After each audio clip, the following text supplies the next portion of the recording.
ಯೋಚನೆ ಮಾಡಿ, ನಾಳೆ ಬೆಳಗ್ಗೆ ನೀವು ಎಂದಿನಂತೆ ಎದ್ದು ಕೆಲಸಕ್ಕೆ ಹೊರಡೋದಿಕ್ಕೆ ಕಾರ್ ಹತ್ತುತ್ತೀರಾ. ನಿಮ್ಮ ಕಾರ್ನ ಫ್ಯೂಯಲ್ ಲೈಟು ಲೋ ಅಂತ ತೋರಿಸ್ತಾ ಇರೋದು ನಿಮ್ ಗಮನಕ್ಕೆ ಬರುತ್ತೆ.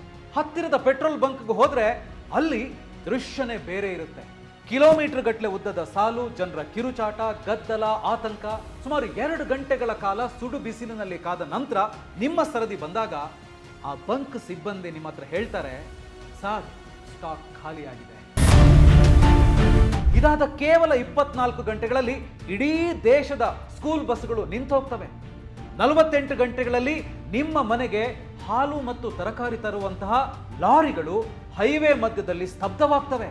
ಅಷ್ಟೇ ಅಲ್ಲ, ಒಂದೇ ವಾರದಲ್ಲಿ ಬ್ರೆಡ್ನಿಂದ ಹಿಡಿದು ನೀವು ಆರ್ಡರ್ ಮಾಡುವಂತ ಪ್ರತಿ ಆಹಾರದ ಬೆಲೆ 3-4 ಪಟ್ಟು ಹೆಚ್ಚಾಗುತ್ತೆ. ಎಸ್, ಇದ್ಯಾವುದೋ ಹಾಲಿವುಡ್ ಸಿನಿಮಾದ ದೃಶ್ಯ ಅಲ್ಲ. ಬದಲಾಗಿ ಭಾರತ ಇಂಥದ್ದೊಂದು ಪರಿಸ್ಥಿತಿಯನ್ನು ಎದುರಿಸೋದಿಕ್ಕೆ ಸಜ್ಜಾಗ್ತಾ ಇದೆಯಾ ಅನ್ನೋ ಭಯ ಈಗ ಜನರಲ್ಲಿ ಶುರುವಾಗಿದೆ. ಇರಾನ್ ಮತ್ತು ಇಸ್ರೇಲ್ ನಡುವಿನ ಕಿಚ್ಚು ಈಗ ಕೇವಲ ಆ 2 ದೇಶಗಳ ನಡುವಿನ ಸಂಘರ್ಷವಾಗಿ ಉಳಿದಿಲ್ಲ. ಇದು ನಿಮ್ಮ ಜೇಬಿಗೆ ನೇರವಾಗಿ ಕತ್ತರಿ ಹಾಕುವ ತೈಲ ಯುದ್ಧವಾಗಿ ಬದಲಾಗ್ತಾ ಇದೆ.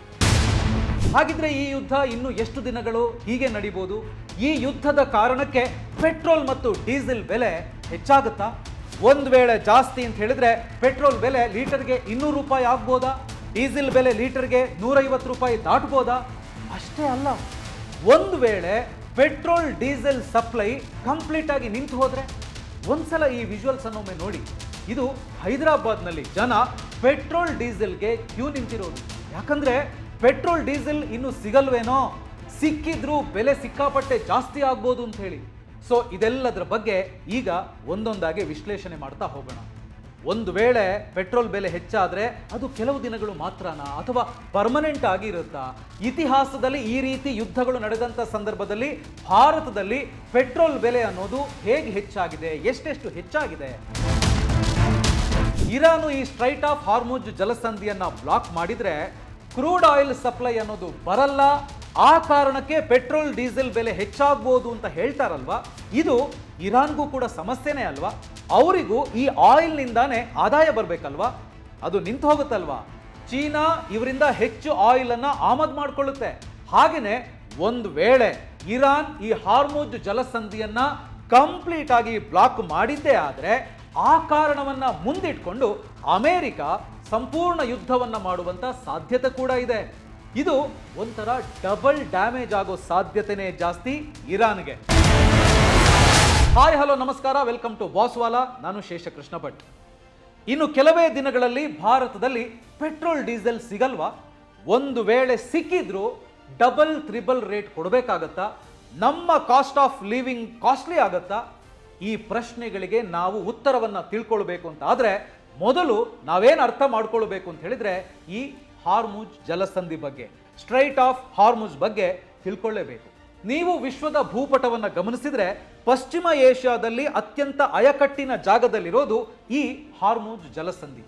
ಇದು ಕೇವಲ ಒಂದು ಸಮುದ್ರ ಮಾರ್ಗ ಅಲ್ಲ, ಬದಲಿಗೆ ಜಗತ್ತಿನ ಆರ್ಥಿಕತೆಯ ನಾಡಿಮಿಡಿತ ಅಂತಾನೆ ಹೇಳ್ಬೋದು. ನೋಡಿ, ಈ ಜಲಸಂಧಿ ಪರ್ಷಿಯನ್ ಕೊಲ್ಲಿ ಮತ್ತು ಒಮಾನ್ ಕೊಲ್ಲಿಯನ್ನ ಸಂಪರ್ಕಿಸುವಂತ ಏಕೈಕ ಜಲಮಾರ್ಗವಾಗಿದೆ. ಇದರ ಉತ್ತರಕ್ಕೆ ಇರಾನ್ ದೇಶ ಇದ್ರೆ ದಕ್ಷಿಣಕ್ಕೆ ಒಮಾನ್ ಮತ್ತು ಯುನೈಟೆಡ್ ಅರಬ್ ಎಮಿರೇಟ್ಸ್ UAE ದೇಶಗಳಿದ್ದಾವೆ. ಇರಾನು ಈ ಜಲಸಂಧಿಯ ಉತ್ತರ ಭಾಗದ ಮೇಲೆ ಹೆಚ್ಚಿನ ನಿಯಂತ್ರಣವನ್ನ ಹೊಂದಿದೆ. ಇನ್ನು ಭೌಗೋಳಿಕವಾಗಿ ಇದೆಷ್ಟು ಕಿರಿದಾಗಿದೆ ಅಂತ ಹೇಳಿದ್ರೆ ಕೇವಲ 33 ಕಿಲೋಮೀಟರ್ ಅಗಲ ಇದೆ. ಆದ್ರೆ ಬೃಹತ್ ತೈಲ ನೌಕೆಗಳು ಸಂಚರಿಸಲು ಸುರಕ್ಷಿತವಾಗಿರುವಂತ ಶಿಪ್ಪಿಂಗ್ ಲೇನು ಕೇವಲ 3 ಕಿಲೋಮೀಟರ್ ಅಗಲ ಅಷ್ಟೇ ಇರುತ್ತೆ. ಆದ್ರೆ ನೆನಪಿಟ್ಕೊಳ್ಳಿ, ಜಗತ್ತಿನ ಒಟ್ಟು ಕಚ್ಚಾ ತೈಲ ಸಾಗಣೆಯ ಸರಿಸುಮಾರು 20-25% ಭಾಗ ಈ ಚಿಕ್ಕ ಮಾರ್ಗದ ಮೂಲಕವೇ ಸಾಗುತ್ತೆ. ಪ್ರತಿದಿನ ಸರಾಸರಿ 2 ಕೋಟಿ ಬ್ಯಾರಲ್ ಕಚ್ಚಾ ತೈಲ ಇಲ್ಲಿಂದಲೇ ಹಾದು ಹೋಗುತ್ತೆ. ಸೌದಿ ಅರೇಬಿಯಾ, ಇರಾಕು, ಕುವೈತ್ ಮತ್ತು UAE ದೇಶಗಳ ತೈಲ ರಫ್ತಿಗೆ ಇದೊಂದೇ ಪ್ರಮುಖ ಮಾರ್ಗ. ಕೇವಲ ತೈಲ ಮಾತ್ರ ಅಲ್ಲ, ಕತಾರ್ ದೇಶ ರಫ್ತು ಮಾಡುವಂತ ಬಹುಪಾಲು LNG ದ್ರವೀಕೃತ ನೈಸರ್ಗಿಕ ಅನಿಲ, ಲಿಕ್ವಿಫೈಡ್ ನ್ಯಾಚುರಲ್ ಗ್ಯಾಸ್ ಕೂಡ ಇದೇ ಮಾರ್ಗದ ಮೂಲಕ ಜಗತ್ತನ್ನ ತಲುಪುತ್ತೆ. ಇನ್ನು ಭಾರತದ ಪಾಲಿಗೆ ಈ ಮಾರ್ಗ ತುಂಬಾ ನಿರ್ಣಾಯಕ. ಯಾಕಂದ್ರೆ ಭಾರತ ವಿಶ್ವದ 3ನೇ ಅತಿ ದೊಡ್ಡ ತೈಲ ಆಮದು ರಾಷ್ಟ್ರ. ನಮ್ಮ ದೇಶಕ್ಕೆ ಬೇಕಾಗುವಂತ ಕಚ್ಚಾ ತೈಲದಲ್ಲಿ 88% ಅನ್ನ ನಾವು ಆಮದು ಮಾಡ್ಕೊಳ್ತೇವೆ. ಇದರಲ್ಲಿ ಅರ್ಧದಷ್ಟು ಅಂದ್ರೆ 50% ತೈಲ ಬರಬೇಕಾಗಿರೋದು ಇದೇ ಹಾರ್ಮುಜ್ ಜಲಸಂಧಿಯ ಮೂಲಕವೇ, ಇದೇ ಸ್ಟ್ರೈಟ್ ಆಫ್ ಹಾರ್ಮುಜ್ ಮೂಲಕವೇ. ಹೀಗಾಗಿ ಇಲ್ಲಿ ಉಂಟಾಗುವ ಸಣ್ಣ ಅಡಚಣೆಯು ಭಾರತದ ಇಂಧನ ಭದ್ರತೆಯ ಮೇಲೆ ನೇರವಾಗಿ ಪರಿಣಾಮವನ್ನು ಬೀರುತ್ತೆ. ಈ ಮಾರ್ಗದಲ್ಲಿ ಹಡಗುಗಳ ಸಂಚಾರ ಸ್ಥಗಿತಗೊಂಡ್ರೆ ಭಾರತದಲ್ಲಿ ಪೆಟ್ರೋಲ್ ಮತ್ತು ಡೀಸೆಲ್ ಬೆಲೆಗಳು ನಿಯಂತ್ರಣ ತಪ್ಪೋ ಸಾಧ್ಯತೆನೇ ಜಾಸ್ತಿ. ಅಮೆರಿಕ ಅಥವಾ ಇಸ್ರೇಲ್ ಜೊತೆಗಿನ ಉದ್ವಿಗ್ನತೆ ಹೆಚ್ಚಾದಾಗಲೆಲ್ಲ ಈ ಇರಾನ್ ದೇಶ ಇದೆಯಲ್ಲ, ಈ ಮಾರ್ಗವನ್ನ ಬಂದ್ ಮಾಡ್ತೀವಿ ಅಂತ ಹೇಳಿ ಎಚ್ಚರಿಕೆಯನ್ನ ಕೊಡ್ತಾ ಇರುತ್ತೆ. ಈಗ ಕೆಲವು ವರದಿಗಳ ಪ್ರಕಾರ ಈಗ ನಡೀತಾ ಇರುವಂತ ಈ ಸಂಘರ್ಷದ ಕಾರಣಕ್ಕೆ ಅಲ್ಲಿ ಸಂಚಾರಕ್ಕೆ ಅಡೆತಡೆ ಉಂಟಾಗಿರುವ ಮಾಹಿತಿ ಕೂಡ ಇದೆ. ಪರಿಸ್ಥಿತಿ ಎಷ್ಟು ಗಂಭೀರವಾಗಿದೆ ಅಂತ ಹೇಳಿದ್ರೆ, ಭಾರತದ ಬಾವುಟ ಹೊಂದಿರುವಂತ 35ಕ್ಕೂ ಅಧಿಕ ಬೃಹತ್ ಹಡಗುಗಳು ಈಗ ಪರ್ಷಿಯನ್ ಕೊಲ್ಲಿ ಮತ್ತು ಒಮಾನ್ ಕೊಲ್ಲಿಯ ಸುತ್ತಮುತ್ತ ಇದ್ದು ಸಂಚಾರ ವಿಳಂಬವಾಗ್ತಾ ಇದೆ ಅನ್ನೋ ಮಾಹಿತಿ ಕೂಡ ಇದೆ. ಇವುಗಳಲ್ಲಿ ಸಾವಿರಾರು ಕೋಟಿ ಮೌಲ್ಯದ ಕಚ್ಚಾ ತೈಲ ಮತ್ತು LNG ಇದೆ. ಇವುಗಳು ಹಾರ್ಮುಜ್ ಜಲಸಂಧಿ ಮೂಲಕವೇ ಸಾಗಬೇಕು. ಶಿಪ್ಪಿಂಗ್ ಸಚಿವಾಲಯದ ಅಧಿಕಾರಿಗಳು ಹೇಳ್ತಿರೋ ಪ್ರಕಾರ ಹಾರ್ಮುಜ್ ಜಲಸಂಧಿ ಮುಚ್ಚಿರುವ ಕಾರಣ ಈ ಹಡಗುಗಳು ಭಾರತದ ಕಡೆಗೆ ಬರಲು ದಾರಿ ಸಿಗದೆ ನಡ ಸಮುದ್ರದಲ್ಲೇ ನಿಂತಿದೆ ಅಂತೆ. ಅತ್ತ ಇರಾನ್ ಕ್ಷಿಪಣಿ ಬಿಡ್ತಾ ಇದೆ, ಇತ್ತ ಅಮೆರಿಕ ತನ್ನ ಯುದ್ಧ ನೌಕೆಗಳನ್ನು ಕಳಿಸ್ತಾ ಇದೆ. ಈ ಬೆಂಕಿಯ ಮಧ್ಯೆ ನಮ್ಮ ತೈಲ ನೌಕೆಗಳು ಸಿಲುಕಿರೋದು ಇಡೀ ದೇಶಕ್ಕೇನೆ ಆತಂಕ ತಂದಿದೆ. ಇನ್ನು ಈಗ ಕ್ರೂಡ್ ಆಯಿಲ್ ಪ್ರೈಸ್ ನೋಡೋದಿದ್ರೆ, ಉದಾಹರಣೆಗೆ $82 ರಿಂದ $84 ಇದ್ರೆ ಅದು $100 ರಿಂದ $120 ಕ್ರಾಸ್ ಆಗಬಹುದು. ಒಂದು ವೇಳೆ ಹಾಗೇನಾದ್ರೂ ಆದ್ರೆ ಎಷ್ಟು ದಿನ ಹಾಗೇನೇ ಇರಬಹುದು, ಅದು ನಮ್ಮ ಮೇಲೆ ಎಷ್ಟು ಪರಿಣಾಮವನ್ನ ಬೀರಬಹುದು ಅನ್ನೋದನ್ನ ನಾವು ನೋಡ್ಲೇಬೇಕಾಗತ್ತೆ. ಇದನ್ನ ಆಯಿಲ್ ವಾರ್ ಅಂತಾನು ಹೇಳ್ಬೋದು. ಅಂತಹ ಸಿಚುವೇಶನ್ ಕ್ರಿಯೇಟ್ ಆಗಿದೆ ಈ ಇರಾನ್ ಇಸ್ರೇಲ್ ವಾರ್ನಿಂದಾಗಿ. ನೋಡಿ, ಒಂದ್ ವೇಳೆ ಇರಾನ್ ಈ ಸ್ಟ್ರೈಟ್ ಆಫ್ ಹಾರ್ಮುಜ್ ಅನ್ನ ಬ್ಲಾಕ್ ಮಾಡಿದ್ರೆ ಚೀನಾಗೂ ಕೂಡ ಪ್ರಾಬ್ಲಮ್ ಆಗುತ್ತೆ, ಭಾರತಕ್ಕೂ ಕೂಡ ಪ್ರಾಬ್ಲಮ್ ಆಗುತ್ತೆ. ಅಮೆರಿಕ ಒಂದಷ್ಟು ಇಂಟರ್ನ್ಯಾಷನಲ್ ಅಗ್ರಿಮೆಂಟ್ಸ್ ಅನ್ನ ಮುಂದಿಟ್ಕೊಂಡು ಅದರಲ್ಲಿರುವಂತಹ ಕ್ಲಾಸ್ಗಳನ್ನು ಉಪಯೋಗಿಸಿಕೊಂಡು ನೇವಲ್ ಅಟ್ಯಾಕ್ ಮಾಡೋ ಸಾಧ್ಯತೆ ಕೂಡ ಇದೆ. ಈಗ ಏರ್ ಸ್ಪೇಸ್ ನಲ್ಲಿ ಅಟ್ಯಾಕ್ ಆಗಿದೆ, ಲ್ಯಾಂಡ್ ರೂಟ್ ನಲ್ಲಿ ಅಟ್ಯಾಕ್ ಮಾಡೋದಕ್ಕೆ ಅಮೆರಿಕಾದವರು ಪ್ರಿಪೇರ್ ಆಗ್ತಾ ಇದ್ದಾರೆ. ಸೊ ಅದೇ ತರ ನೌಕಾ ಸೇನೆಯನ್ನ ಬಳಸ್ಕೊಂಡು ಅಟ್ಯಾಕ್ ಮಾಡೋ ಸಾಧ್ಯತೆ ಇದೆ. ಇನ್ನು ಇಂಡಿಯನ್ ವಾಟರ್ ಅಂತ ಹೇಳಿ ನೋಡೋದಿದ್ರೆ, ಶ್ರೀಲಂಕಾದ ಹತ್ತಿರ ಒಂದು ಸಬ್ಮರೀನ್ ಮೂಲಕ ಇರಾನ್ಗೆ ಸಂಬಂಧಪಟ್ಟಂತ ಒಂದು ಶಿಪ್ ಅನ್ನ ಡ್ಯಾಮೇಜ್ ಮಾಡಿದೀವಿ ಅಂತ ಹೇಳಿ ಅಮೆರಿಕ ಅನೌನ್ಸ್ ಮಾಡಿದೆ. ಈ ರೀತಿ ಇನ್ನೂ ಹೆಚ್ಚು ಅಟ್ಯಾಕ್ಗಳು ಇರಾನ್ ಮೇಲೆ ಆಗುವಂತ ಸಾಧ್ಯತೆ ಇದೆ. ಸೊ ಹಾಗಿದ್ರೆ ಇದಕ್ಕೂ ಮುಂಚೆ ಜಗತ್ತಿನಲ್ಲಿ ಈ ರೀತಿಯ ಯುದ್ಧಗಳಾದಾಗ ಭಾರತದಲ್ಲಿ ಪೆಟ್ರೋಲ್ ಬೆಲೆ ಎಷ್ಟು ಹೆಚ್ಚಾಗಿತ್ತು ಅನ್ನೋದನ್ನ ನಾವು ನೋಡಬೇಕಾಗತ್ತೆ, ವಿಶ್ಲೇಷಣೆ ಮಾಡಬೇಕಾಗತ್ತೆ. ಸೊ ಅದನ್ನ ಈಗ ನೋಡ್ತಾ ಹೋಗೋಣ. ಸೊ ಈಗ ಸ್ಕ್ರೀನ್ ಮೇಲೆ ನೀವು ನೋಡ್ತಾ ಇರ್ಬೋದು ನೋಡಿ, ಮೊದಲನೇದು ಯೋಮ್ ಕಿಪ್ಟೋರ್ ಯುದ್ಧ 1973 ಆಗಿರೋದು. ಯಾರ ನಡುವೆ ಅಂತ ಹೇಳಿದ್ರೆ ಇಸ್ರೇಲ್ ವರ್ಸಸ್ ಈಜಿಪ್ಟ್ ಮತ್ತು ಸಿರಿಯಾ ನೇತೃತ್ವದ ಅರಬ್ ರಾಷ್ಟ್ರಗಳ ಒಕ್ಕೂಟದ ನಡುವೆ. ಯುದ್ಧಕ್ಕೆ ಕಾರಣ ಏನು? 1967ರ 6 ದಿನಗಳ ಯುದ್ಧದಲ್ಲಿ ಕಳ್ಕೊಂಡಂತ ಪ್ರದೇಶಗಳನ್ನ ಮರಳಿ ಪಡೆಯೋದಕ್ಕೋಸ್ಕರ ಅರಬ್ ರಾಷ್ಟ್ರಗಳು ಪ್ರಯತ್ನವನ್ನ ಮಾಡಿದ್ದು. ಆಗ ಕಚ್ಚಾ ತೈಲದ ಬೆಲೆ ಯಾವ ರೀತಿ ಬದಲಾವಣೆ ಆಗಿತ್ತು ಅಂತ ಹೇಳಿದ್ರೆ, ಜಾಗತಿಕ ಬೆಲೆಗಳು ಪ್ರತಿ ಬ್ಯಾರೆಲ್ಗೆ $3 ರಿಂದ $12ಗೆ ಏರಿತ್ತು. ಅಂದ್ರೆ ಸುಮಾರು 300% ಹೆಚ್ಚಳವಾಗಿತ್ತು. ಆಗ ಭಾರತದಲ್ಲಿ ಯಾವ ತರದ ಸಿಚುವೇಶನ್ ಇತ್ತು, ಭಾರತದಲ್ಲಿ ಪೆಟ್ರೋಲ್ ಬೆಲೆ ಯಾವ ರೀತಿ ಏರಿಕೆ ಆಯಿತು ಅಂತ ಹೇಳಿದ್ರೆ, ಪ್ರತಿ ಲೀಟರ್ಗೆ ಆಗ ಸರಿಸುಮಾರು 90 ಪೈಸೆ ಇತ್ತು. ಅದು 90 ಪೈಸೆಯಿಂದ ₹3.27ಗೆ ಜಿಗಿದ್ವು. ಅಂದ್ರೆ ಸುಮಾರು 260% ಹೆಚ್ಚಳ. ಸೊ ಈಗ ನಾವು 300% ಹೆಚ್ಚಳ ಅಂತ ಹೇಳಿ ನಾವು ಈಗಿನ ಕಾಲಕ್ಕೆ ಲೆಕ್ಕ ಹಾಕಿ ನೋಡಿದ್ರೆ, ಈಗ ₹100 ಆಸುಪಾಸಲ್ಲಿದೆ ಪೆಟ್ರೋಲ್ ಬೆಲೆ, ಅದು ₹300 ಆದಂತೆ. ಅಂದ್ರೆ ಆ ಸಿಚುವೇಶನ್ ಅಲ್ಲಿ. ಇನ್ನು ಎರಡನೇದು ಗಲ್ಫ್ ವಾರ್ ಅಥವಾ ಕೊಲ್ಲಿ ಯುದ್ಧ 1990-91 ಯಾರ ನಡುವೆ ನಡೆಯಿತು ಅಂತ ಹೇಳಿದ್ರೆ, ಇರಾಕ್ ವರ್ಸಸ್ ಕುವೈತ್ ಮತ್ತು ನಂತರ ಅಮೆರಿಕ ನೇತೃತ್ವದ ಒಕ್ಕೂಟದ ನಡುವೆ. ಸೊ ಯುದ್ಧಕ್ಕೆ ಕಾರಣ ಏನು? ತೈಲ ಉತ್ಪಾದನಾ ವಿವಾದಗಳು ಮತ್ತು ಸಾಲದ ವಿಚಾರವಾಗಿ ಕುವೈತ್ ಮೇಲೆ ಇರಾಕ್ ಆಕ್ರಮಣ ಮಾಡಿತ್ತು. ಸೊ ಆ ಕಾರಣಕ್ಕೋಸ್ಕರ ಯುದ್ಧ ಆಗಿತ್ತು. ಆಗ ಕಚ್ಚಾ ತೈಲದ ಬೆಲೆ ಯಾವ ರೀತಿ ಬದಲಾವಣೆ ಆಗಿತ್ತು ಅಂತ ಹೇಳಿದ್ರೆ, ಜಾಗತಿಕ ಬೆಲೆಗಳು ಪ್ರತಿ ಬ್ಯಾರೆಲ್ಗೆ $15 ರಿಂದ $40ಗೆ ಏರಿಕೆಯಾಗಿತ್ತು. ಸುಮಾರು 160% ಹೆಚ್ಚಳವಾಗಿತ್ತು. ಭಾರತದಲ್ಲಿ ಸಿಚುವೇಶನ್ ಹೆಂಗಿತ್ತು ಅಂತ ಹೇಳಿದ್ರೆ, ಆಗ ಪೆಟ್ರೋಲ್ ಬೆಲೆ ಲೀಟರ್ಗೆ ಸರಿಸುಮಾರು ₹9.84 ಇತ್ತು. ಅಲ್ಲಿಂದ $14.62 ಏರಿದ್ವು. ಅಂದ್ರೆ ಸುಮಾರು 48% ಹೆಚ್ಚಳ ಆಗಿತ್ತು. ಅಷ್ಟೇ ಅಲ್ಲ, ಆಗ ಭಾರತ ಸರ್ಕಾರ ನಿರ್ದಿಷ್ಟವಾಗಿ ಗಲ್ಫ್ ಸರ್ಚಾರ್ಜ್ ಅಂತ ಹಾಕ್ತು, ಪ್ರತಿ ಲೀಟರ್ ಮೇಲೆ 25%. ಸೊ ಇದು ಆಗಿನ ಸಿಚುವೇಶನ್. ಇನ್ನು ಮೂರನೇದು ಇರಾಕ್ ಯುದ್ಧ 2003ರಲ್ಲಿ ಯಾರ ನಡುವೆ? ಅಮೆರಿಕ ಮತ್ತು ಒಕ್ಕೂಟ ಪಡೆಗಳು ವರ್ಸಸ್ ಇರಾಕ್. ಸದಾಂ ಹುಸೇನ್ ಆಡಳಿತದ ಟೈಮಲ್ಲಿ ಕಚ್ಚಾ ತೈಲದ ಬೆಲೆ ಆಗ ಹೆಂಗಾಗಿತ್ತು ಅಂತ ಹೇಳಿದ್ರೆ, ಜಾಗತಿಕ ಬೆಲೆಗಳು ಪ್ರತಿ ಬ್ಯಾರೆಲ್ಗೆ $35 ಅನ್ನ ದಾಟಿದ್ವು, ಅಂದ್ರೆ 40% ಹೆಚ್ಚಳವಾಗಿತ್ತು. ಆಗ ಭಾರತದಲ್ಲಿ ಪೆಟ್ರೋಲ್ ಬೆಲೆ ಯಾವ ರೀತಿ ಏರಿಕೆಯಾಗಿತ್ತು ಅಂತ ಹೇಳಿದ್ರೆ, ಆಗ ಲೀಟರ್ಗೆ ಸುಮಾರು ₹28.90 ಇತ್ತು. ಅದು ₹33.49 ಏರಿದ್ವು, ಅಂದ್ರೆ ಸುಮಾರು 16% ಹೆಚ್ಚಳವಾಗಿತ್ತು. ಅದಾದ್ಮೇಲೆ ನಾಲ್ಕನೇದು ರಷ್ಯಾ ಉಕ್ರೇನ್ ಯುದ್ಧ ಇತ್ತೀಚೆಗಾಗಿರೋದು 2022ರಲ್ಲಿ. ಯಾರ ನಡುವೆ? ರಷ್ಯಾ ವರ್ಸಸ್ ಉಕ್ರೇನ್ ಯುದ್ಧಕ್ಕೆ ಕಾರಣ ನ್ಯಾಟೋ ವಿಸ್ತರಣೆ ಮತ್ತು ಭದ್ರತಾ ಕಳವಳಗಳನ್ನು ಮುಂದಿಟ್ಕೊಂಡು ಉಕ್ರೇನ್ ಮೇಲೆ ರಷ್ಯಾ ಆಕ್ರಮಣ ಮಾಡಿದ್ದು. ಸೊ ಆಗ ಕಚ್ಚಾ ತೈಲದ ಬೆಲೆ ಜಾಗತಿಕವಾಗಿ ಯಾವ ರೀತಿ ಬದಲಾವಣೆ ಆಯಿತು ಅಂತ ಹೇಳಿದ್ರೆ, ಪ್ರತಿ ಬ್ಯಾರೆಲ್ಗೆ $90 ಇಂದ $130ಕ್ಕಿಂತ ಹೆಚ್ಚು ಡಾಲರ್ಗೆ ಏರಿಕೆಯಾದವು, ಅಂದ್ರೆ ಸುಮಾರು 45% ಹೆಚ್ಚಳ ಆಯಿತು. ಭಾರತದಲ್ಲಿ ಪೆಟ್ರೋಲ್ ಬೆಲೆ ಹೆಂಗೆ ಏರಿಕೆ ಆಯಿತು ಅಂತ ಹೇಳಿದ್ರೆ, ಲೀಟರ್ಗೆ $95.41 ಇಂದ $105.41 ಏರಿದ್ವು, ಅಂದ್ರೆ ಸುಮಾರು 11%ನಷ್ಟು ಹೆಚ್ಚಳ ಆಗಿತ್ತು. ಅಂದ್ರೆ ನಾವೇನು ತಿಳ್ಕೊಳ್ಬೇಕು ಅಂತ ಹೇಳಿದ್ರೆ, ಭಾರತಕ್ಕೆ ಸಂಬಂಧಪಡದ ರಾಷ್ಟ್ರಗಳ ನಡುವೆ ಯುದ್ಧ ಆಗಿದ್ರೂ ಕೂಡ, ಡೈರೆಕ್ಟ್ ಆಗಿ ಸಂಬಂಧ ಇಲ್ಲದೇ ಇದ್ರೂ ಕೂಡ ನಾವು ಹೆಚ್ಚು ಕ್ರೂಡ್ ಆಯಿಲ್ ಅನ್ನು ಆಮದು ಮಾಡಿಕೊಳ್ಳೋದ್ರಿಂದ ಭಾರತದಲ್ಲಿ ಪೆಟ್ರೋಲ್ ಡೀಸೆಲ್ ಬೆಲೆ ಖಂಡಿತವಾಗ್ಲೂ ಜಾಸ್ತಿ ಆಗೋದಕ್ಕೆ ಅವಕಾಶ ಇದೆ. ಆದ್ರೆ ಎಷ್ಟು ಜಾಸ್ತಿ ಆಗುತ್ತೆ, ಎಷ್ಟು ಕಾಲ ಜಾಸ್ತಿ ಆಗುತ್ತೆ ಅನ್ನೋದನ್ನ ಈಗಲೇ ಹೇಳೋದಕ್ಕೆ ಸಾಧ್ಯ ಇಲ್ಲ. ಹಾಗಾದ್ರೆ ಈಗ ನೀವು ಕೇಳ್ಬೋದು, ನಮ್ಮ ದೇಶದಲ್ಲಿ ಪೆಟ್ರೋಲ್ ಮತ್ತು ಡೀಸೆಲ್ ದಾಸ್ತಾನು ಇಲ್ವಾ, ಸ್ಟೋರೇಜ್ ಇಲ್ವಾ ಅಂತ. ನೋಡಿ, ಇದಕ್ಕೆ ಜಾಗತಿಕ ವ್ಯಾಪಾರ ವಿಶ್ಲೇಷಕ ಸಂಸ್ಥೆಯಾದ ಕೆಫ್ಲರ್ ಒಂದು ಶಾಕಿಂಗ್ ಉತ್ತರವನ್ನು ಕೊಟ್ಟಿದೆ. ಅದರ ಪ್ರಕಾರ ಭಾರತದ ಬಳಿ ಈಗ ಇರೋದು ಎಟ್ ಪ್ರೆಸೆಂಟ್ ಕೇವಲ 10 ಕೋಟಿ ಬ್ಯಾರೆಲ್ ಕಚ್ಚಾ ತೈಲದ ದಾಸ್ತಾನು ಮಾತ್ರ, ಅಷ್ಟೇ ಸ್ಟೋರೇಜ್ ಭಾರತದಲ್ಲಿ ಇರೋದು ಅಂತ. ಹಾಗಿದ್ರೆ ಈಗ ನೀವು ಕೇಳ್ಬೋದು, ಇದೆಷ್ಟು ದಿನಕ್ಕೆ ಸಾಕಾಗ್ಬೋದು ಅಂತ ಹೇಳಿ. ನೋಡಿ, ಇದು ಕೇವಲ ಕೆಲವು ದಿನಗಳಿಗೆ ಮಾತ್ರ. ಕೆಫ್ಲರ್ ಹೇಳೋ ಪ್ರಕಾರ ಭಾರತದತ್ತ ತೈಲ ಹೊತ್ತು ಬರ್ತಾ ಇರುವಂತಹ ಹಡಗುಗಳು ಪರ್ಷಿಯನ್ ಕೊಲ್ಲಿಯಲ್ಲಿ ಸಿಕ್ಕಾಕೊಂಡ್ಬಿಟ್ಟಿದ್ದಾವೆ. ಹೀಗಾಗಿ ಈ ಸ್ಟೋರೇಜ್ ಮುಂದಿನ 40 ರಿಂದ 45 ದಿನಗಳವರೆಗೆ ದೇಶದ ತೈಲದ ಅಗತ್ಯವನ್ನಷ್ಟೇ ಪೂರೈಸಬಹುದು ಅಂತ ಹೇಳಿ ಈ ಸಂಸ್ಥೆ ಹೇಳ್ತಾ ಇದೆ. ಇನ್ನು ನಮ್ಮ ಪೆಟ್ರೋಲಿಯಂ ಸಚಿವಾಲಯದ ಉನ್ನತ ಅಧಿಕಾರಿಗಳು ಇದರ ಬಗ್ಗೆ ಏನ್ ಹೇಳ್ತಾ ಇದ್ದಾರೆ ಅಂತ ಹೇಳಿದ್ರೆ, ದೇಶದಲ್ಲಿ ಮುಂದಿನ 6 ರಿಂದ 8 ವಾರಗಳಿಗೆ ಸಾಕಾಗುವಷ್ಟು ಪೆಟ್ರೋಲ್, ಡೀಸೆಲ್ ಮತ್ತು ಇತರೆ ಇಂಧನ ನಮ್ಮ ಹತ್ರ ಸ್ಟೋರೇಜ್ ಇದೆ ಅಂತ.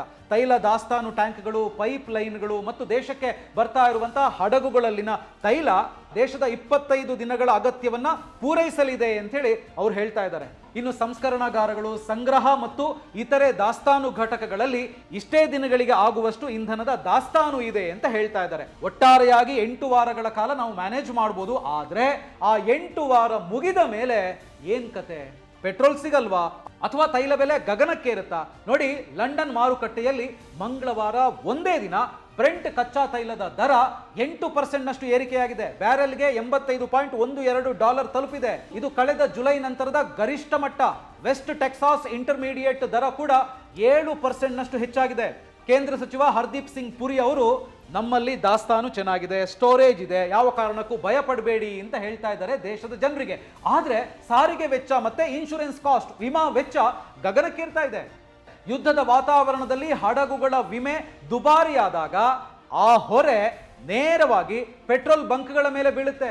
ಅದು ಯಾರ ಮೇಲೆ ಬೀಳುತ್ತೆ ಅಂದ್ರೆ ನಮ್ಮ ಮೇಲೆನೆ. ಒಂದು ವೇಳೆ ಹಾರ್ಮುಜ್ ಜಲಸಂಧಿ ದೀರ್ಘಕಾಲ ಬಂದ್ ಆಯ್ತು ಅಂತಾದ್ರೆ ಭಾರತದಲ್ಲಿ ಪೆಟ್ರೋಲ್, ಡೀಸೆಲ್ ಬೆಲೆ ನಿಮ್ಮ ಊಹೆಗೂ ನಿಲುಕದ ಮಟ್ಟಕ್ಕೆ ಏರುವಂತ ಸಾಧ್ಯತೆ ಕೂಡ ಇದೆ. ಹಾಗಿದ್ರೆ ಇದು ಭಾರತದ ಬೊಕ್ಕಸಕ್ಕೆ ಎಷ್ಟು ದೊಡ್ಡ ಹೊರೆ ಅನ್ನೋದನ್ನ ನಾವು ಲೆಕ್ಕ ಹಾಕಬೇಕಾಗತ್ತೆ. ನೋಡಿ, 2024-25 ಆರ್ಥಿಕ ವರ್ಷದಲ್ಲಿ ನಾವು ಕಚ್ಚಾ ತೈಲಕ್ಕೆ ಖರ್ಚು ಮಾಡಿದ್ದು ಬರೋಬ್ಬರಿ 12.61 ಲಕ್ಷ ಕೋಟಿ. ಆದ್ರೆ ಈ ವರ್ಷದ ಏಪ್ರಿಲ್ನಿಂದ ಜನವರಿ ಅವಧಿಯಲ್ಲೇ 9.24 ಲಕ್ಷ ಕೋಟಿಯಷ್ಟು ಖರ್ಚಾಗಿದೆ. ಈಗ ತೈಲ ಬೆಲೆ ಹೆಚ್ಚಾದರೆ ಈ ಲೆಕ್ಕಾಚಾರ ಎಲ್ಲಿಗೆ ಹೋಗಿ ತಲುಪುತ್ತೆ ಅಂತ ನೀವೇ ಯೋಚನೆ ಮಾಡಿ. ಅಲ್ಲದೆ LPG ಮತ್ತು LNG ಆಮದುಗಳಲ್ಲಿ ಬಹುತೇಕ ಗಲ್ಫ್ ದೇಶಗಳ ಮೇಲೇನೆ ನಾವು ಅವಲಂಬಿತವಾಗಿರೋದ್ರಿಂದ ಅಡುಗೆ ಅನಿಲ ಕೊರತೆಯ ಭಯ ಕೂಡ ಇದೆ. ಅಡುಗೆ ಅನಿಲದ ಕೊರತೆ ಆಯಿತು ಅಂತ ಹೇಳಿದ್ರೆ ಅದರ ರೇಟ್ ಕೂಡ ಜಾಸ್ತಿ ಆಗುತ್ತೆ. ಹೀಗಾಗಿ ತೈಲ ಬೆಲೆ ಏರಿಕೆ ದೇಶದ ಹಣದುಬ್ಬರಕ್ಕೆ, ಇನ್ಫ್ಲೇಷನ್ಗೆ ಕಾರಣವಾಗಿ ಕೇವಲ ಪೆಟ್ರೋಲ್, ಡೀಸೆಲ್ ಮಾತ್ರ ಅಲ್ಲ, ಹಾಲು, ತರಕಾರಿ, ದಿನಸಿ ಹೀಗೆ ಪ್ರತಿಯೊಂದು ವಸ್ತುವಿನ ಬೆಲೆ ಕೂಡ ಹೆಚ್ಚಾಗುವಂತ ಸಾಧ್ಯತೆ ಇದೆ. ಯಾಕಂದ್ರೆ ಇದೊಂದು ಸರಪಳಿ. ಒಟ್ನಲ್ಲಿ ನಮ್ಮ ಡೈಲಿ ಲೈಫ್ ಅಕ್ಷರಶಃ ದುಬಾರಿ ಆಗ್ಬೋದು, ಬದುಕು ಹೈರಾಣಾಗೋ ಸಾಧ್ಯತೆ ಕೂಡ ಇರ್ಬೋದು. ಇಷ್ಟೆಲ್ಲ ಕತ್ತಲೆಯ ಮಧ್ಯೆ ಒಂದು ಆಶಾಕಿರಣ ಕಾಣಿಸ್ತಾ ಇದೆ. ಅದೇನ್ ಗೊತ್ತಾ? ಅದೇನೆ ರಷ್ಯಾ. ಒಂದು ವೇಳೆ ಪಶ್ಚಿಮ ಏಷ್ಯಾದ ಮಾರ್ಗ ಸಂಪೂರ್ಣವಾಗಿ ಬಂದಾದ್ರೆ ಭಾರತ ಸುಮ್ಮನೆ ಕೂರುತ್ತಾ? ಖಂಡಿತ ಇಲ್ಲ. ನಾವೇನ್ ಮಾಡ್ತೀವಿ? ನಾವು ಪಶ್ಚಿಮ ಆಫ್ರಿಕಾ, ಲ್ಯಾಟಿನ್ ಅಮೆರಿಕ ಮತ್ತು ಅಮೆರಿಕದ ಕಡೆಗೆ ಮುಖ ಮಾಡ್ತೀವಿ. ಆದರೆ ಇವೆಲ್ಲಕ್ಕಿಂತ ಮುಖ್ಯವಾಗಿ ನಮ್ಮ ಕೈ ಹಿಡಿದಿರೋದು ರಷ್ಯಾ. ರಷ್ಯಾದ ರಾಯಭಾರ ಕಚೇರಿಯ ಅಧಿಕಾರಿಯೊಬ್ಬರು ಇಂಧನ ಪೂರೈಕೆಯಲ್ಲಿ ನಿರಂತರ ಅಡಚಣೆ ಉಂಟಾದ್ರೆ ಭಾರತದ ಇಂಧನ ಅಗತ್ಯಗಳನ್ನು ಪೂರೈಸೋದಕ್ಕೆ ನಾವು ಸಿದ್ಧರಿದ್ದೀವಿ ಅಂತ ಹೇಳಿದ್ದಾರೆ. ಸೊ ಇದು ಭಾರತಕ್ಕೆ ಒಂದು ರೀತಿ ಪ್ಲಸ್ ಪಾಯಿಂಟ್ ಅಂತಾನೆ ಹೇಳ್ಬೋದು. ಅಷ್ಟೇ ಅಲ್ಲ, ರಷ್ಯಾ ಉಪ ಪ್ರಧಾನಿ ಅಲೆಕ್ಸಾಂಡರ್ ನೋವಾಕ್ ಕೂಡ ಭಾರತದಿಂದ ಹೊಸ ಆಸಕ್ತಿ ಸಂಕೇತಗಳು ಬರ್ತಾ ಇವೆ ಅಂತ ಹೇಳಿದ್ದಾರೆ. ಅಂದ್ರೆ ನಮಗೆ ಈ ಕಡೆಯಿಂದ ಏನಾದರೂ ಸಮಸ್ಯೆ ಆದ್ರೆ ನಮ್ಮ ಕೈ ಹಿಡಿಯೋದಿಕ್ಕೆ ರಷ್ಯಾ ಇದೆ ಅಂತ ಹೇಳುವಂಥದ್ದನ್ನು ನಾವು ಯೋಚನೆ ಮಾಡಬೇಕಾಗುತ್ತೆ. ಇದು ನಮಗೆ ಒಂದು ರೀತಿಯ ಲೈಫ್ ಲೈನ್ ಆಗಲಿದೆ. ಯುದ್ಧದ ಭೂತ ನಮ್ಮನ್ನ ಕಾಡ್ತಾ ಇದ್ರು ಕೂಡ ರಷ್ಯಾದ ಸ್ನೇಹ ಮತ್ತು ನಮ್ಮ ಸ್ಟ್ರಾಟಜಿಕ್ ರಿಸರ್ವ್ಗಳು ಭಾರತವನ್ನ ಈ ಸಂಕಟದಿಂದ ಪಾರು ಮಾಡ್ತವೆ ಅನ್ನೋ ಭರವಸೆ ಇದೆ. ಅಲ್ಲದೆ ಮೊದಲೇ ಹೇಳಿದಂತೆ ಭಾರತ ತನ್ನ ಇಂಧನ ಮೂಲಗಳನ್ನ ವೈವಿಧ್ಯಗೊಳಿಸಿದೆ. ಅಮೆರಿಕ, ಪಶ್ಚಿಮ ಆಫ್ರಿಕಾ, ಲ್ಯಾಟಿನ್ ಅಮೆರಿಕ ಮತ್ತು ಇತರ ದೇಶಗಳಿಂದ ಆಮದು ಮಾಡಿಕೊಳ್ತಾ ಇದೆ. ಇನ್ನು ಪೆಟ್ರೋಲಿಯಂ ಸಚಿವಾಲಯವು ಕೂಡ ಭಾರತದ ಜನರಿಗೆ ಇಂಧನ ಲಭ್ಯತೆ ಮತ್ತು ಕೈಗೆಟಕುವಿಕೆಯನ್ನ ಖಚಿತಪಡಿಸ್ತಿದ್ದೀವಿ ಅಂತ ಹೇಳಿದೆ. ಹಾರ್ಮುಜ್ ಮೂಲಕ ಬರದ ಸರಬರಾಜುಗಳಿಗೆ ಪರ್ಯಾಯ ಮಾರ್ಗವನ್ನು ಹುಡುಕಲಾಗಿದೆ. ಸೊ ಪಶ್ಚಿಮ ಏಷ್ಯಾದ ಈ ಕಿಚ್ಚು ಜಗತ್ತನ್ನೇ ಆವರಿಸ್ತಾ ಇದೆ. ಭಾರತದ ಪೆಟ್ರೋಲಿಯಂ ಸಚಿವಾಲಯವು ಈಗ 24x7 ಕಂಟ್ರೋಲ್ ರೂಮ್ ಅನ್ನ ಓಪನ್ ಮಾಡಿ ಇಡೀ ಪರಿಸ್ಥಿತಿಯನ್ನ ಗಮನಿಸ್ತಾ ಇದೆ. ಸದ್ಯಕ್ಕೆ ನಮ್ಮಲ್ಲಿ 8 ವಾರಕ್ಕೆ ಬೇಕಾದಷ್ಟು ದಾಸ್ತಾನು ಇದೆ ಅಂತ ಹೇಳ್ತಾ ಇದ್ದಾರೆ. ಹಾಗಾಗಿ ನಾಳೆಯೇ ಪೆಟ್ರೋಲ್ ಸಿಗಲ್ಲ ಅಥವಾ ಸಿಕ್ಕಾಪಟ್ಟೆ ದುಬಾರಿ ಆಗುತ್ತೆ ಅಂತ ನೀವು ಯಾವ ಕಾರಣಕ್ಕೂ ಕೂಡ ಗಾಬರಿ ಪಡಬೇಕಾಗಿಲ್ಲ. ಆದ್ರೆ ಈ ಯುದ್ಧ ಏನಾದರೂ ದೀರ್ಘಕಾಲ ಮುಂದುವರಿದ್ರೆ ಮಾತ್ರ ಪರಿಸ್ಥಿತಿ ಕೈಮೀರಿ ಹೋಗುವಂತ ಸಾಧ್ಯತೆ ಇದೆ. ಸೊ ಇನ್ನು ಈ ಪೆಟ್ರೋಲ್ ಡೀಸೆಲ್ ಬೆಲೆ ಜಾಸ್ತಿ ಆಗುತ್ತಾ ಅನ್ನೋದ್ರ ಬಗ್ಗೆ ಮಾತಾಡೋದಿದ್ರೆ, ಸೊ ಭಾರತ ಸರ್ಕಾರ ಏನು ಟೆನ್ಷನ್ ಮಾಡಬೇಡಿ, ಈಗಲೇ ಪೆಟ್ರೋಲ್ ಬಂಕ್ಗೆ ಹೋಗಿ ಕ್ಯೂ ನಿಲ್ಬೇಡಿ ಅಂತ ಹೇಳ್ತಾ ಇದೆ. ಇನ್ನೊಂದು ವಿಚಾರ ಹೇಳೋದಿದ್ರೆ, ಇರಾನ್ಗೆ ಈಗ ಎಲ್ಲಾ ಕಡೆಯಿಂದನೂ ಕೂಡ ಪ್ರೆಷರ್ ಬೀಳೋದಕ್ಕೆ ಶುರುವಾಗಿದೆ. ಹಾಗಾಗಿ ಇರಾನ್ ಈ ಪ್ರೆಷರ್ನಿಂದ ಎಷ್ಟು ಬೇಗ ಹೊರಬರುತ್ತೆ, ಈ ಯುದ್ಧವನ್ನ ಎಷ್ಟು ಬೇಗ ನಿಲ್ಲಿಸುತ್ತೆ ಅನ್ನೋದರ ಮೇಲೆನೆ ಈ ಪೆಟ್ರೋಲ್ ಡೀಸೆಲ್ ಬೆಲೆ ನಿಂತಿದೆ ಅಂತ ಹೇಳ್ಬೋದು. ಸೊ ತಕ್ಷಣಕ್ಕೆ ಪೆಟ್ರೋಲ್ ಡೀಸೆಲ್ಗೆ ಪೆಟ್ರೋಲ್ ಬಂಕ್ ಮುಂದೆ ಕ್ಯೂ ನಿಲ್ಲೋ ಪರಿಸ್ಥಿತಿ ಇಲ್ಲ, ಆದ್ರೆ ಅದು ಬರಲ್ಲ ಅಂತ ಹೇಳಿ ಖಂಡಿತವಾಗಿಯೂ ಹೇಳೋದಿಕ್ಕಾಗಲ್ಲ. ಎಲ್ಲವೂ ಕೂಡ ಇಸ್ರೇಲ್ ಇರಾನ್ ಯುದ್ಧದ ಮೇಲೆ ನಿಂತಿದೆ ಅಂತಾನೆ ಹೇಳ್ಬೋದು. ನಮ್ಮ ಪ್ರಿಯ ವೀಕ್ಷಕರಿಗೆ ಒಂದು ಮುಖ್ಯವಾದ ವಿಚಾರವನ್ನ ಹೇಳಬೇಕು. ಅದೇನು ಅಂತ ಹೇಳಿದ್ರೆ, ನಮ್ಮ ಚಾನೆಲ್ನಲ್ಲಿ ಜಾಯಿನ್ ಮೆಂಬರ್ಶಿಪ್ ಅಥವಾ ಬಾಸ್ವಾಲಾ ಪ್ರೈಮ್ ಸೌಲಭ್ಯ ಅಧಿಕೃತವಾಗಿ ಆರಂಭವಾಗ್ತಾ ಇದೆ. ಈ ಮೆಂಬರ್ಶಿಪ್ ತಗೊಂಡ್ರೆ ನಾವು ಪ್ರೈಮ್ ಮೆಂಬರ್ಸ್ಗಾಗಿ ಪ್ರತಿ ವಾರ ಒಂದು ಎಕ್ಸ್ಕ್ಲೂಸಿವ್ ಲರ್ನಿಂಗ್ ವಿಡಿಯೋವನ್ನು ಅಪ್ಲೋಡ್ ಮಾಡ್ತೀವಿ. ಈ ವಿಡಿಯೋಗಳು ಸಾರ್ವಜನಿಕವಾಗಿ ಬೇರೆ ಯಾರಿಗೂ ಕೂಡ ಸಿಗೋದಿಲ್ಲ, ಅದು ನಿಮಗೆ ಮಾತ್ರ ಸಿಗುತ್ತೆ. ಹಾಗೇನೆ ಇಂಪಾರ್ಟೆಂಟ್ ಅನೌನ್ಸ್ಮೆಂಟ್ ಇರುತ್ತೆ. ಅಷ್ಟೇ ಅಲ್ಲ, ನೀವು ಕೇಳುವಂತ ಪ್ರಶ್ನೆಗಳಿಗೆ ನಾವು ಡೈರೆಕ್ಟ್ ಆಗಿ ಕಾಮೆಂಟ್ ಬಾಕ್ಸ್ ನಲ್ಲಿ ಉತ್ತರವನ್ನು ಕೂಡ ಕೊಡ್ತೀವಿ. ಜೊತೆಗೆ ಪ್ರತಿ ವಾರ ಒಂದು ಎಕ್ಸ್ಕ್ಲೂಸಿವ್ ಕಮ್ಯುನಿಟಿ ಪೋಸ್ಟ್ ಕೂಡ ನಿಮಗೆ ಸಿಗುತ್ತೆ. ಈ ಒಂದು ಪ್ರೀಮಿಯಂ ಎಕ್ಸ್ಪೀರಿಯನ್ಸ್ಗಾಗಿ ನಾವು ಇಟ್ಟಿರುವಂತ ಬೆಲೆ ತಿಂಗಳಿಗೆ ಕೇವಲ 59 ರೂಪಾಯಿಗಳು. ಸೊ ಈಗಲೇ ಜಾಯಿನ್ ಬಟನ್ ಒತ್ತಿ ನೀವು ಕೂಡ ನಮ್ಮ ಜೊತೆಗೆ ಜಾಯಿನ್ ಆಗಿ. ಸೊ ಈ ವಿಡಿಯೋ ನಿಮಗೆ ಇಷ್ಟ ಆಗಿದೆ ಅಂದ್ರೆ ಲೈಕ್ ಮಾಡಿ, ಶೇರ್ ಮಾಡಿ, ಬಾಸ್ವಾಲಾ ಕನ್ನಡ ಚಾನಲ್ ಅನ್ನ ಸಬ್ಸ್ಕ್ರೈಬ್ ಮಾಡಿ. ಬ್ರ್ಯಾಂಡ್ ಪಾರ್ಟ್ನರ್ಶಿಪ್ ಮತ್ತು ಜಾಹೀರಾತಿಗಾಗಿ ಸಂಪರ್ಕಿಸಿ brand@bosswala.com. WhatsApp number 9108014192. Bosswala. Be the boss.